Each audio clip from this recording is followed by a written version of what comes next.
I bring and keep together my family, my community, other families and communities who live in peace and unity with others. I am unity. There are three areas critical to the success of the Black community in Africa and the African diaspora. They are culture, education, and economics. In this video series, again, we continue to examine concepts and issues related to creating a culture to develop self-love, which those who care about the Black community may examine and consider. Again, we will define culture. We have to define it because most of us have wrong ideas about culture. We think culture is the music we listen to, or the style of clothing we wear, or our holidays and celebrations, or whether we eat with a fork, knife, and spoon, or with our hands.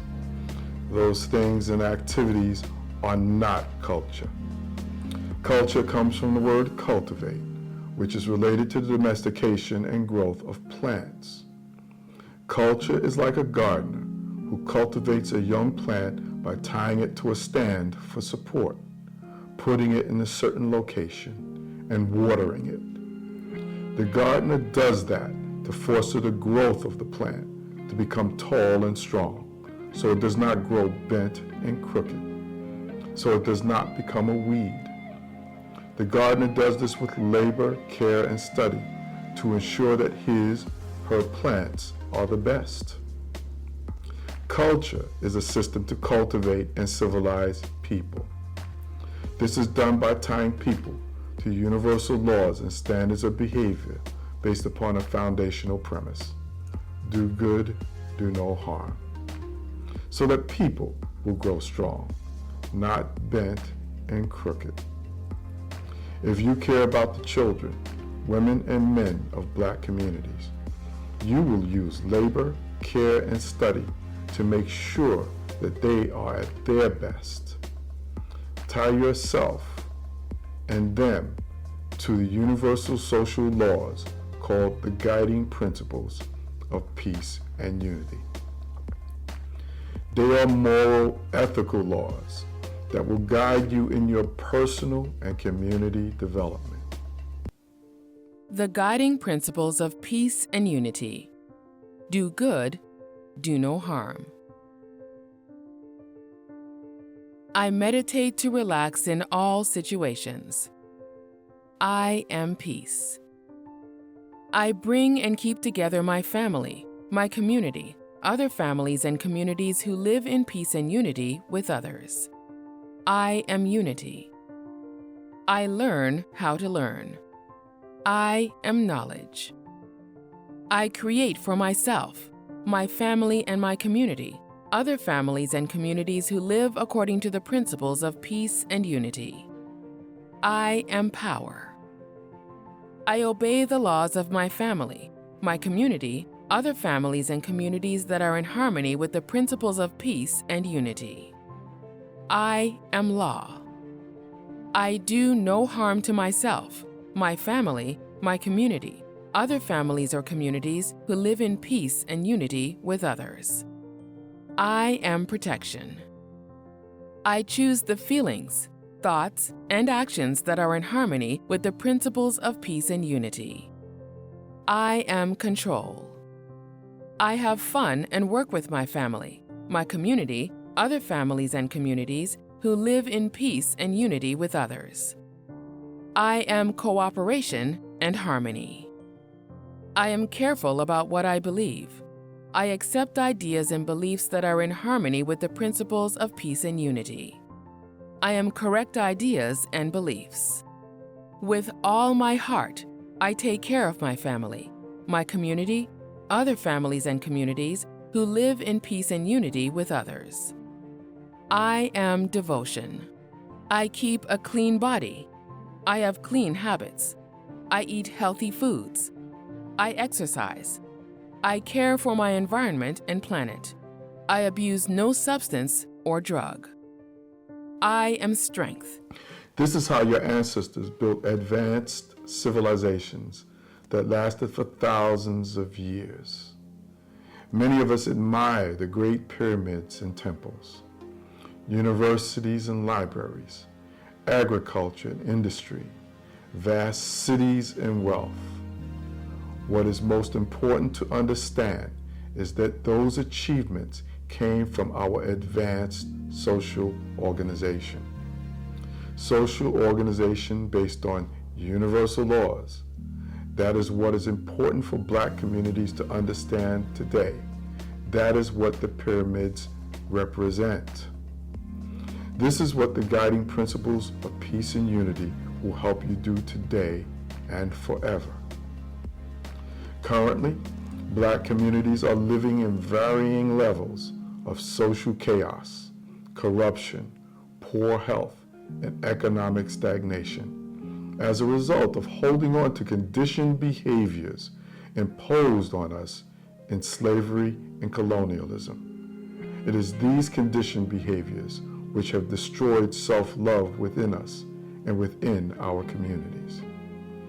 By rebuilding your culture based on these universal laws, this moral ethical framework will revive self-love and bring order, purification, health, and progress to you, your family, and to your communities.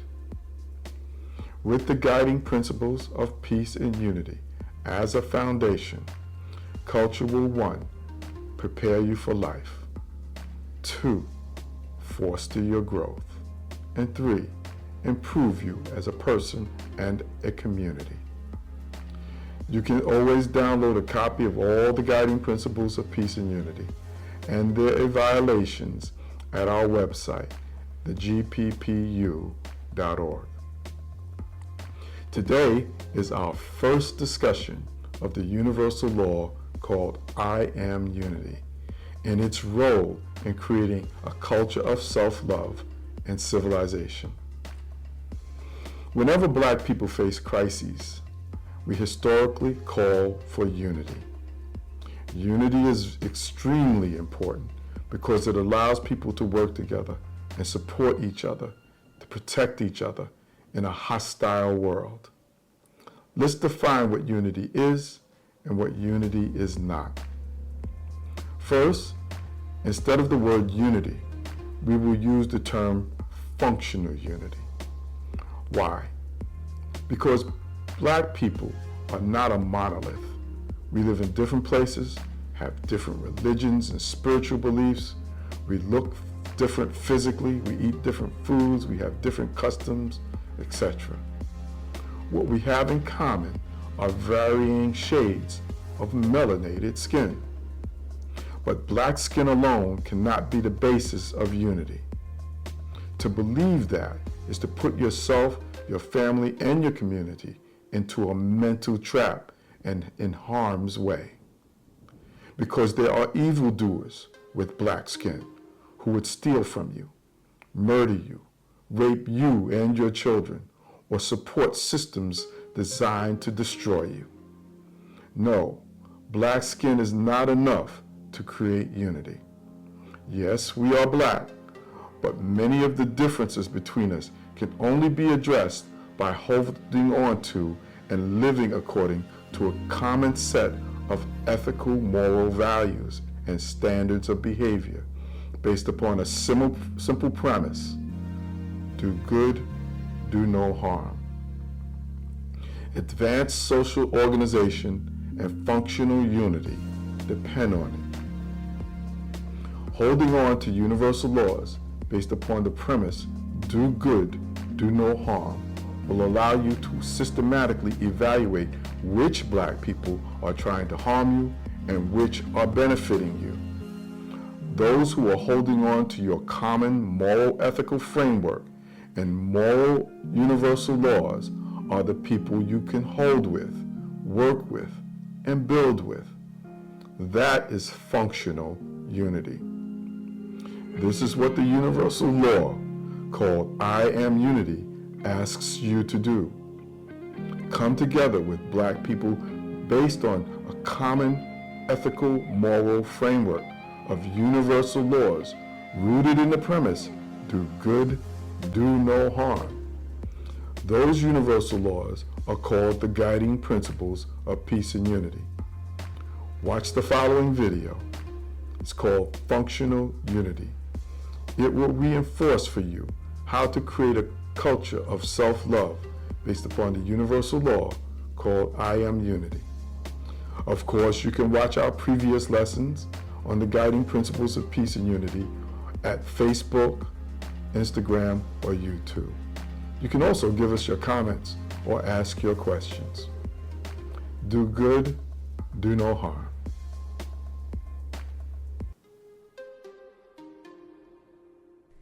The premise of the guiding principles of peace and unity is do good, do no harm. One of the greatest benefits of living according to this moral, ethical framework is that it helps you create functional unity. Functional, meaning it has purpose and helps you get things done.